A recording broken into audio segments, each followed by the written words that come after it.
VC तेरी तानाशाही नहीं चलेगी, नहीं चलेगी, वीसी तेरी तानाशाही नहीं चलेगी, नहीं चलेगी। अरे वीसी रजिस्टर तेरी तानाशाही नहीं चलेगी, नहीं चलेगी। रजिस्टर अरे रजिस्टर अरे रजिस्टर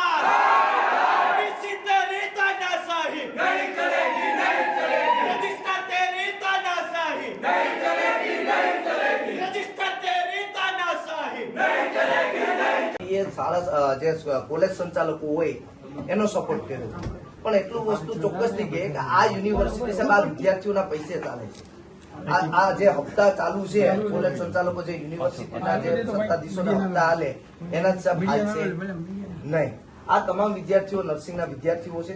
નર્સિંગના જે મુદ્દાઓ છે સાહેબ કે જે એક્ઝામ નર્સિંગની લેવામાં આવે એમાં સાહેબ 70% વધારે વિદ્યાર્થીઓને ફેલ કરવામાં આવે અથવા તો 2 થી 5 માર્ક આપવામાં આવે છે એટલે સાહેબ આ બે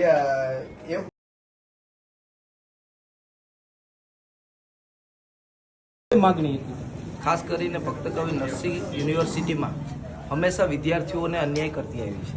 ત્યારે આજે જે બીએસસી નર્સિંગના સ્ટુડન્ટો છે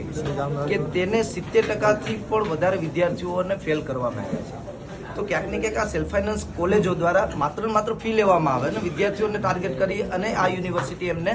ફેલ કરે છે ત્યારે એક ખાસ માંગણી હતી કે જે વિદ્યાર્થીઓ 70%થી વધારે વિદ્યાર્થીઓ છે એ સાચા વિદ્યાર્થીઓ છે અને એની વ્યાજબી માંગણી છે કે ફરી અને એને સારી એવી કમિટી બનાવી અને પરીક્ષા નિયામક એમાં કમિટી મેમ્બર રહી અને પર્સનલી ઓબ્ઝર્વ કરીને આ વિદ્યાર્થીઓના પેપર ચેક કરી અને એને ન્યાય આપવામાં આવે અને બીજો એક વિષય છે કે ભાઈ વિદ્યાર્થી ફેલ થાય છે ત્યારે રીએસેસમેન્ટમાં એક સબ્જેક્ટ હોય કે 5 સબ્જેક્ટ હોય તો એને 3500 જેવી તોતિંગ ફી ઉઘરાવી અને ક્યાંક ને ક્યાંક વિદ્યાર્થીઓનું લૂંટવાનું કામ આ યુનિવર્સિટી કરી રહી છે ત્યારે એક માંગણી અમે એવી રાખી કે ભાઈ નોમિનલ ચાર્જ રાખી અને વિષય વાઇઝ ચાર્જ રાખી અને જે નોમિનલ ચાર્જ હોય કે વિદ્યાર્થી